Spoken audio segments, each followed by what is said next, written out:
ازيكم يا احلى اخوات في الدنيا؟ عاملين ايه؟ يا رب تكونوا بخير واحسن حال. اكلة بتنجان حلوه قوي وجميله، هتدعيلي عليها. لكن قبل ما اقول نصلي بينا على النبي، اللهم صل وسلم وبارك على سيدنا محمد.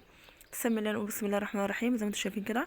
طبعا البتنجان لو انتي عاوزه تقطعي بالسكينه زي ما انتم شايفين، او عاوزه تشيلي الورده بتاعتها بايدك، مفيش اي مشكله، بس الاحسن تشيليها بايدك زي ما انتم شايفين كده، علشان خاطر لو انت قطعتي الحته اللي انا قطعتها زي ما انتم شفتوا طبعا هتسمر معاكي فاحنا مش عاوزينها كده، احنا عاوزينها نشيلها بايدينا، الورده نشيلها بايدينا علشان خاطر تطلع معانا كويسه كده، وتطلع معانا الورده يعني مش سمره.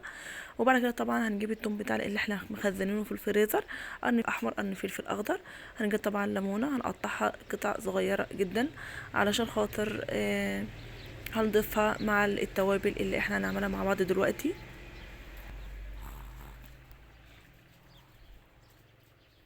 طبعا الفلفل حامي قوي، فانا ضفت قرن من الاخضر علشان خاطر الفلفل الاحمر حرق جدا فمش ينفع.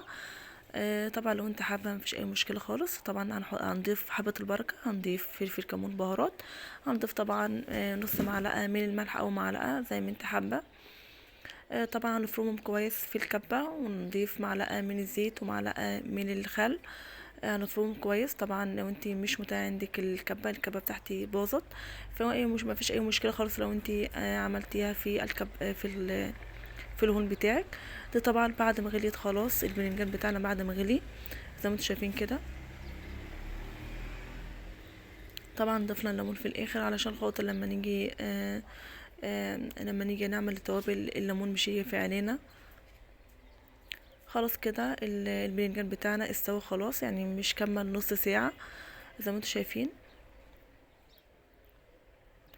طبعا احلى حاجه ان انت تعمليها امر الباذنجان يطلع معاكي تعمليها على طول علشان خاطر ياخد معاكي كده في التتبيله، وياخد معاكي ريحه حلوه كده. طبعا الرصه بقى طبعا رصه حلوه كده، ورصه جميله.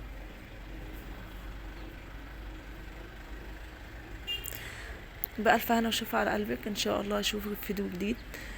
مع الف سلامه.